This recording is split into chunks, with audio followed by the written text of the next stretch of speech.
അസ്സലാമു അലൈക്കും വറഹ്മത്തുള്ളാഹി വബറകാതുഹു.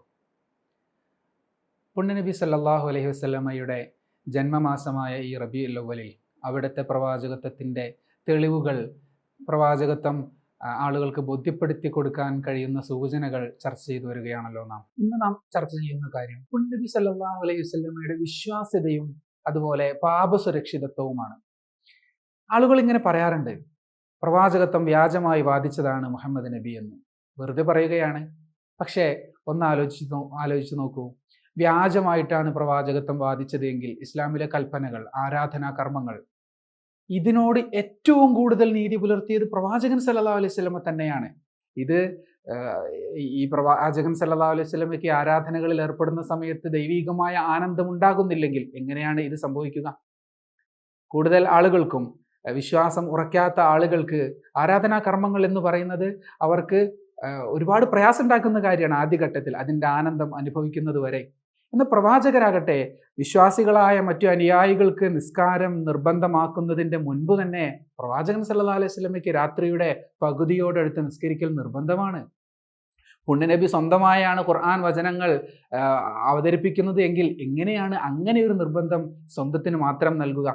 താൻ പ്രഘോഷണം ചെയ്ത സന്ദേശത്തെ ഏറ്റവും അധികം അതിനോട് സമർപ്പിച്ചത് പുണ്യനബി സല്ലല്ലാഹു അലൈഹി വസല്ലമ തന്നെയാണ്. ഒരിക്കൽ നിബിധങ്ങൾ പറയുന്നുണ്ട്, നിങ്ങളിൽ ഏറ്റവും കൂടുതൽ സൂക്ഷ്മത പുലർത്തുന്നത് ഞാനാണ് എന്ന്.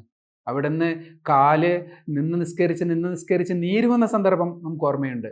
ആ സമയത്ത് പ്രിയപത്നി ആയിഷ ബീവി ചോദിക്കുന്നുണ്ട്, റസൂലേ, അങ്ങയുടെ കാല് വരെ നീര് വന്നിരിക്കുന്നു, എന്നിട്ടും അങ്ങ് നിസ്കാരം തുടരുകയാണോ? പുണ്യനബിയുടെ മറുപടി, അഫലാ അകൂന അബ്ദൻ ഷക്കൂറ, എനിക്ക് നന്ദിയുള്ള അടിമയാകണ്ടേ? അള്ളാഹു എനിക്ക് ഒരുപാട് അനുഗ്രഹങ്ങൾ ചെയ്തല്ലോ, അതിന് ഞാൻ നന്ദി ചെയ്യണ്ടേ എന്നാണ് പുണ്യനബി സല്ലല്ലാഹു അലൈഹി വസല്ലമ മറുപടി പറഞ്ഞത്. താൻ കൊണ്ടുവന്ന സന്ദേശത്തിന് പൂർണ്ണമായി സമർപ്പിച്ചത് പുണ്യനബിയാണ് എന്നത് ഈ സന്ദേശം സത്യസന്ധമാണ് എന്നതിൻ്റെ ഒരു തെളിവായിട്ട് നമുക്ക് മനസ്സിലാക്കാം. സഹാബത്ത്, നമ്മൾ മുൻപ് പറഞ്ഞിട്ടുണ്ട്, 40 വർഷം മറ്റൊരു നാട്ടിൽ ജീവിച്ച് പിന്നീട് മക്കയിലേക്ക് പലായനം ചെയ്ത് വന്നിട്ടല്ല പുണ്യനബി പ്രവാചകത്വമായി മുന്നോട്ട് പോകുന്നത്, മറിച്ച് അവർക്കിടയിൽ ജീവിച്ച ആളാണ്. ഈ പുണ്യനബി സല്ലല്ലാഹു അലൈഹി വസല്ലം അള്ളാഹുവിൻ്റെ റസൂലാണ് എന്ന സത്യം വിശ്വസിച്ചതിൻ്റെ പേരിൽ തൻ്റെ അനുയായികൾക്ക് ഒരുപാട് പീഡനങ്ങൾ സഹിക്കേണ്ടി വന്നു. ജീവൻ നഷ്ടപ്പെട്ടു ചിലർക്ക്, അല്ലേ? സുമയ്യ ബീവിയുടെ ചരിത്രം നമുക്കറിയാം. ഇസ്ലാം എന്ന് പറയുന്നത് ആദ്യ വിശ്വാസിയും ആദ്യ രക്തസാക്ഷിയും സ്ത്രീ ആയ പ്രത്യയശാസ്ത്രമാണ്. ആദ്യത്തെ രക്തസാക്ഷി അത് സുമയ്യ ബീവിയാണ്. യാസിർ റളിയല്ലാഹു അൻഹുവിൻ്റെ പത്നി, അമ്മാർ എന്നവരുടെ മാതാവ്. സുമയ്യ ബീവി ക്രൂരമായി പീഡിപ്പിക്കപ്പെട്ട് കൊല ചെയ്യപ്പെട്ടത് സത്യവിശ്വാസം ഉപേക്ഷിക്കാൻ തയ്യാറാവാത്തതിൻ്റെ പേരിലാണ്. അങ്ങനെ അനേകം സഹാബത്ത് അവരുടെ സർവ്വം ഉപേക്ഷിച്ച് മക്കയിൽ നിന്നും മദീനയിലേക്ക് പോയി. ഇവർക്ക് അല്പമെങ്കിലും വിശ്വാസക്കുറവ് പുണ്യനബിയിൽ ഉണ്ടായിരുന്നുവെങ്കിൽ ഇതിന് മുതിരുമായിരുന്നോ? ഭൗതികമായ നഷ്ടമാണ് ലഭിക്കുന്നത്. ഭൗതികമായ യാതൊരു നേട്ടവും പുണ്യനബിയിൽ വിശ്വസിച്ചത് കൊണ്ട് അവർക്ക് ഉണ്ടാകുന്നേയില്ല. പ്രത്യേകിച്ചും ആദ്യകാലത്തിൽ പ്രയാസങ്ങളാണ് അധികവും. പക്ഷെ ഒരിക്കൽ പോലും ഒരു സഹാബി പോലും വിശ്വാസം ഉപേക്ഷിച്ച് മടങ്ങുന്നില്ലല്ലോ. കാരണം എന്തുകൊണ്ട്? ഇത് സത്യമാണ് എന്ന് അവർക്ക് ബോധ്യമാണ്, ഇത് വ്യാജമല്ല എന്ന് അവർക്ക് ഉറപ്പാണ്. പ്രവാചകത്വത്തിന്റെ ഒരു അനിവാര്യ വിശേഷണമാണ് പാപസുരക്ഷിതത്വം എന്നത്. പ്രവാചകന്മാർ ഒരിക്കലും തെറ്റു ചെയ്യാൻ പാടില്ല. കാരണം അവർ തെറ്റു ചെയ്താൽ എങ്ങനെയാണ് അവർ മാതൃകാ പുരുഷന്മാരാകുക? മറ്റുള്ളവരോട് തെറ്റു ചെയ്യരുത് എന്ന് പറയാൻ എങ്ങനെയാണ് അവർക്ക് കഴിയുക? അതുകൊണ്ട് തന്നെ പ്രവാചകൻ സല്ലല്ലാഹു അലൈഹി വസല്ലമയുടെ ജീവിതം സസൂക്ഷ്മം വീക്ഷിക്കുന്ന അനുയായികൾ, റസൂലുള്ളാഹി സ്വല്ലല്ലാഹു അലൈഹി വസല്ലം എങ്ങനെയാണ് ശൗചാലയത്തിൽ ഇരിക്കുന്നത് എന്നതുവരെ ഹദീസിലുണ്ട്.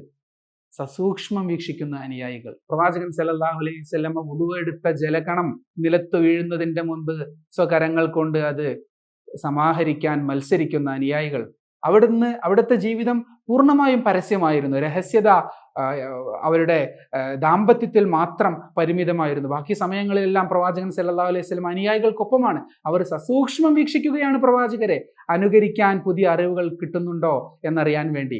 ഇതിനിടയിൽ പ്രവാചകൻ എന്തെങ്കിലും തെറ്റുകൾ ചെയ്യുന്നുവെങ്കിൽ ഇവർ കാണുമായിരുന്നല്ലോ. പ്രവാചകന് സ്വകാര്യമായൊരു ജീവിതമില്ലല്ലോ. അവരുടെ സഹധർമ്മിണിമാരുടെ ഒപ്പവും അനുയായികളുടെ ഒപ്പവും അല്ലാതെ മറ്റൊരു ജീവിതമില്ലല്ലോ. അനുധാവനം ചെയ്യാൻ അതിതീവ്രമായ മത്സരബുദ്ധിയോടുകൂടി സഹാബത്ത് പുണ്യനബിയെ പഠിക്കാൻ നിരന്തരം നിരീക്ഷിച്ചു കൊണ്ടിരിക്കുമ്പോൾ ഒരിക്കൽ പോലും അവർക്ക് പുണ്യനബി പറഞ്ഞ ഒരു കൽപ്പന സ്വയം ലംഘിക്കുന്നത് അവർ കണ്ടിട്ടേയില്ല. അങ്ങനെ കണ്ടിരുന്നുവെങ്കിൽ ഒരിക്കലും അവർ ഈ ത്യാഗത്തിന് മുതിരില്ലല്ലോ. നേരത്തെ പറഞ്ഞതുപോലെ അവരുടെ എല്ലാം അവർ ഉപേക്ഷിച്ചത് ആമിന അബ്ദുള്ള ദമ്പതികളുടെ ഈ പുത്രൻ അള്ളാഹുവിൻ്റെ റസൂലാണ് എന്ന വിശ്വാസത്തിൻ്റെ പേരിലാണല്ലോ. ഒരു സംഭവം ഉണ്ടായി. ഒരിക്കൽ പ്രവാചകൻ സല്ലല്ലാഹു അലൈഹി വസല്ലമയുടെ ആൺകുട്ടി, അവസാനത്തെ ആൺകുട്ടി ഇബ്രാഹിം മരണപ്പെട്ടു. നമുക്കറിയാം 7 മക്കൾ പുണ്യനബിക്ക് ഉണ്ടായിട്ടുണ്ട്. അതിൽ 6 മക്കളെയും സ്വന്തം ജീവിതകാലത്തു തന്നെ ഖബറിൽ വയ്ക്കേണ്ട ഒരു അനുഭവമുണ്ടായ പിതാവാണ് പ്രവാചകൻ സല്ലല്ലാഹു അലൈഹി വസല്ലം. എത്രയേറെ പ്രയാസമാണ് പുണ്യനബി സഹിച്ചത് എന്ന് നമുക്ക് ആലോചിച്ചാൽ മനസ്സിലാകും. 7 മക്കളിൽ 6 പേരും തൻ്റെ ജീവിതകാലത്ത് മരണപ്പെടുന്നു. അതിൽ അവസാനത്തെ ആൺകുട്ടി ഇബ്രാഹിം മരണപ്പെട്ടു. ഇബ്രാഹിം മരണപ്പെട്ട സമയം ഒരു ഗ്രഹണമുണ്ടായി. ഗ്രഹണമുണ്ടായപ്പോൾ അനുയായികളൊക്കെ പറഞ്ഞു, ഇത് പ്രവാചക പുത്ര വിയോഗത്തിൽ പ്രകൃതി സങ്കടപ്പെട്ടതാണ് ഈ ഗ്രഹണം എന്ന്. ആ സമയത്ത് പ്രവാചകന്റെ മാനസികാവസ്ഥ നിങ്ങൾ നോക്കൂ. ആ സമയത്ത് പ്രവാചകൻ സല്ലല്ലാഹു അലൈഹി വസല്ലമ വളരെയേറെ പ്രയാസത്തിലാണ്. ആ സമയത്ത് പുണ്യനബി ജനങ്ങളെ തിരുത്തി, ഒരിക്കലും ഗ്രഹണങ്ങൾ ഒരു മനുഷ്യൻ്റെ വിയോഗത്തിൽ സങ്കടപ്പെടുന്നത് കൊണ്ട് ഉണ്ടാകുന്നതല്ല, മറിച്ച് അത് അള്ളാഹുവിൻ്റെ ദൃഷ്ടാന്തങ്ങളാണ്. നിങ്ങളങ്ങനെ ഗ്രഹണങ്ങൾ കാണുകയാണെങ്കിൽ നിങ്ങൾ അള്ളാഹുവിൻ്റെ ഗ്രഹണ നിസ്കാരം നിസ്കരിക്കണം, ഗ്രഹണവുമായി ബന്ധപ്പെട്ട നിസ്കാരം നിർവഹിക്കണം എന്ന് പുണ്യനബി സല്ലല്ലാഹു അലൈഹി വസല്ലമ വിശദീകരിക്കുകയാണ് ചെയ്തത്. അങ്ങനെ ഇബ്രാഹിം എന്ന മകൻ മരണപ്പെട്ട് കിടക്കുന്ന സമയത്ത് പുണ്യനബിയുടെ കണ്ണിൽ നിന്നും കണ്ണുനീർ വരുന്നുണ്ട്, അവിടെ നിന്ന് സങ്കടപ്പെടുന്നുണ്ട്. ആ സമയത്ത് അനുയായികൾ ചോദിക്കുന്നുണ്ട്, ഞങ്ങളോട് വിലക്കിയതാണോ അങ്ങ് ചെയ്യുന്നത്? എന്താണ് ഈ ചോദ്യത്തിൽ നിന്ന് മനസ്സിലാകുന്ന കാര്യം? പുണ്യനബി സല്ലല്ലാഹു അലൈഹി വസല്ലമ അമിതമായ ദുഃഖപ്രകടനത്തെ, അതിനു മുമ്പ് ജാഹിലിയ കാലത്തുണ്ടായിരുന്ന സങ്കട പ്രകടനങ്ങളെ ഒക്കെ വിലക്കിയിട്ടുണ്ട്. അപ്പൊ അങ്ങ് വിലക്കിയതാണോ അങ്ങ് ചെയ്യുന്നത് എന്ന് സ്വഹാബത്ത് ചോദിക്കുകയാണ്. ഒരിക്കലും അവർക്ക് സംശയമില്ല, മറിച്ച് ഇത് അനുവദിക്കപ്പെട്ടതാണോ എന്ന് അറിയാൻ വേണ്ടിയിട്ടാണ് അവരുടെ ചോദ്യം. കാരണം പ്രവാചകരുടെ പാപസുരക്ഷിതത്വത്തിൽ സംശയിച്ചാൽ പിന്നെ വിശ്വാസത്തിന് പ്രസക്തിയില്ലല്ലോ. അവർക്ക് സംശയമുണ്ടായിട്ടില്ല, മറിച്ച് അവർ വിശദീകരണം ആവശ്യപ്പെടുകയാണ്. പുണ്യനബി സല്ലല്ലാഹു അലൈഹി വസല്ലമ പറഞ്ഞു, ഇത് അള്ളാഹുവിൽ നിന്നുള്ള കാരുണ്യമാണ്. വിയോഗം, വേണ്ടപ്പെട്ടവരുടെ വിയോഗം നമ്മുടെ കണ്ണ് നനയിപ്പിക്കുന്നത് അള്ളാഹുവിൻ്റെ കാരുണ്യമാണ്. ഞാൻ വിലക്കിയത് ഇതല്ല, മറിച്ച് ഇത് അള്ളാഹുവിൻ്റെ കാരുണ്യമാണ് എന്ന് പുണ്യനബി വിശദീകരിച്ചു കൊടുക്കുന്നു. ഇതുപോലെ തന്നെ ഒരിക്കൽ പ്രവാചകൻ സല്ലല്ലാഹു അലൈഹി വസല്ലമ രാത്രിയിൽ തൻ്റെ പള്ളിയിൽ ഇഅ്തികാഫ് വ്രതം ഭജമിരിക്കുന്ന സമയത്ത് പുണ്യനബിയുടെ പത്നി സഫിയ ബീവി അവിടേക്ക് ഭക്ഷണവുമായി വരുന്നുണ്ട്. രാത്രിയാണ്. നബി സല്ലല്ലാഹു അലൈഹി വസല്ലമ ഭാര്യയെ തിരിച്ചു വീട്ടിലെത്തിക്കാൻ വേണ്ടി അവരുടെ കൂടെ നടന്നു പോകുന്നു. ശരീരം മറച്ച് വസ്ത്രം ധരിച്ച പ്രവാചക പത്നിയുമായി പ്രവാചകൻ ഇങ്ങനെ നടന്നു പോകുന്നത് കാണുന്ന ചില അനുയായികളെ പുണ്യനബി സല്ലല്ലാഹു അലൈഹി വസല്ലം ശ്രദ്ധിക്കുന്നുണ്ട്. അപ്പോൾ അവരോട് പറഞ്ഞു, ഇത് എൻ്റെ ഭാര്യ സഫിയയാണ്. അവർക്കൊരിക്കലും സംശയമില്ല, മറ്റൊരു സ്ത്രീയുടെ കൂടെ നബി പോകില്ലെന്ന് അവർക്ക് ഉറപ്പാണ്. കാരണം ഇവർ പുണ്യനബി ആദ്യമായിട്ട് കാണുകയല്ല, മറിച്ച് ഇത്ര കാലം അവർക്ക് അറിയാം. പുണ്യനബി ഒരു സ്ത്രീയോടൊപ്പം രാത്രി സഞ്ചരിച്ചിട്ടുണ്ടെങ്കിൽ അവിടുത്തെ ഭാര്യയായിരിക്കും അല്ലെങ്കിൽ മഹറമായിരിക്കുമെന്ന് അവർക്ക് ഉറപ്പാണ്, അവർക്കൊരു സംശയമില്ല. പക്ഷേ നബി സല്ലല്ലാഹു അലൈഹി വസല്ലമ വിശദീകരിച്ചു കൊടുക്കുകയാണ്, ഇനി നാളെ പിശാച് വന്ന് അവരുടെ വിശ്വാസം നശിപ്പിക്കാൻ ഇടവരുത്തരുത് എന്നതിൻ്റെ പേരിൽ പുണ്യനബി പറഞ്ഞത് എൻ്റെ ഭാര്യ സഫിയയാണ് എന്ന്. കാരണം പ്രവാചകത്വത്തിൻ്റെ അനിവാര്യ വിശേഷണമാണ് തെറ്റു ചെയ്യാതിരിക്കുക, ഇൻഫാലിബിലിറ്റി എന്ന് പറയുന്നത്, പാപസുരക്ഷിതത്വം എന്ന് പറയുന്നത്. അപ്പോൾ പുണ്യനബി സല്ലല്ലാഹു അലൈഹി വസല്ലമയുടെ പാപസുരക്ഷിതത്വം അവിടുന്ന് പ്രഘോഷണം ചെയ്ത ആശയത്തെ ഏറ്റവും അധികം സൂക്ഷ്മമായി ജീവിച്ചു കാണിച്ചു എന്നത്, അത് എല്ലാ അനുയായികൾക്കും ബോധ്യപ്പെട്ടു എന്നത് അവിടുത്തെ പ്രവാചകത്വത്തിൻ്റെ ഏറ്റവും വലിയ തെളിവാണ്. കാരണം ഈ സർവസംഘ പരിത്യാഗമാണ് വിശ്വാസത്തിൻ്റെ ആകെത്തുക എന്ന് പറയുന്നത്. ഉറക്കിനെ ത്യജിക്കണം, എന്നിട്ട് രാത്രി അവസാനിക്കുന്നതിൻ്റെ മുൻപ്, പുലരുന്നതിൻ്റെ മുൻപ് എഴുന്നേറ്റ് നിസ്കരിക്കണം, വ്രതം അനുഷ്ഠിക്കണം. ഇതൊക്കെ അള്ളാഹു നൽകുന്ന ആനന്ദം, ആത്മീയമായ ആനന്ദം അനുഭവിക്കാത്ത ഒരാളെ സംബന്ധിച്ച് പ്രയാസമുള്ള കാര്യമാണ്. പക്ഷേ പുണ്യനബി സല്ലല്ലാഹു അലൈഹി വസല്ലമ മറ്റുള്ളവരെക്കാളേറെ, തൻ്റെ അനുയായികളെക്കാളേറെ ഈ ആരാധനാ കർമ്മങ്ങൾ ആനന്ദത്തോടുകൂടി നിർവഹിച്ചു. എന്തുകൊണ്ട് ആ ആനന്ദം അനുഭവിച്ചു? കാരണം ഇത് അള്ളാഹുവിൽ നിന്നുള്ളതാണ് എന്ന് സത്യവുമാണ്, പുണ്യനബിക്ക് അത് ഉറപ്പുമാണ്. ബിലാൽ റളിയല്ലാഹു അൻഹു നിസ്കാരത്തിന് വാങ്ങുകൊടുത്ത് ഇഖാമത്ത് കൊടുക്കാനുള്ള അനുമതിക്കായി പ്രവാചകരുടെ നിർദ്ദേശത്തിന് കാത്തിരിക്കുന്ന സമയം പുണ്യനബി പറയുന്നത് ഇഖാമത്ത് കൊടുക്കൂ ബിലാൽ എന്നല്ല, അരിഹ്ന യാ ബിലാൽ ബിസ്സലാ, നിസ്കാരം കൊണ്ട് സന്തോഷിപ്പിക്കുക, ആനന്ദിപ്പിക്കുക ബിലാലെ എന്നാണ് പുണ്യനബി പറയുന്നത്. നബി സല്ലല്ലാഹു അലൈഹി വസല്ലമ മറ്റൊരിക്കൽ പറഞ്ഞിട്ടുണ്ട്, വിമർശകർ വിമർശിക്കാൻ വേണ്ടി പ്രമാണങ്ങൾ പരതുന്ന ആളുകൾ ദുർവ്യാഖ്യാനം ചെയ്ത് ഉപയോഗിക്കുന്ന ഒരു ഹദീസ് കൂടിയാണ് അത്. അള്ളാഹു എനിക്ക് ഹബ്ബിബ ഇലയ്യ, അള്ളാഹു എനിക്ക് ഇഷ്ടപ്പെടുത്തി തന്ന ചില കാര്യങ്ങളുണ്ട്, അതിൽപ്പെട്ടതാണ് എൻ്റെ ഭാര്യമാർ, അന്നിസാഉ, അതുപോലെ തന്നെ സുഗന്ധവും എനിക്ക് അള്ളാഹു ഇഷ്ടപ്പെടുത്തി തന്ന കാര്യമാണ്. എന്നാൽ മിൻ ദുനിയാക്കും, നിങ്ങളുടെ ഈ ലോകത്ത് വെച്ച് എനിക്ക് ഇഷ്ടപ്പെടുത്തി തന്നത് ഈ 2 കാര്യമാണ്.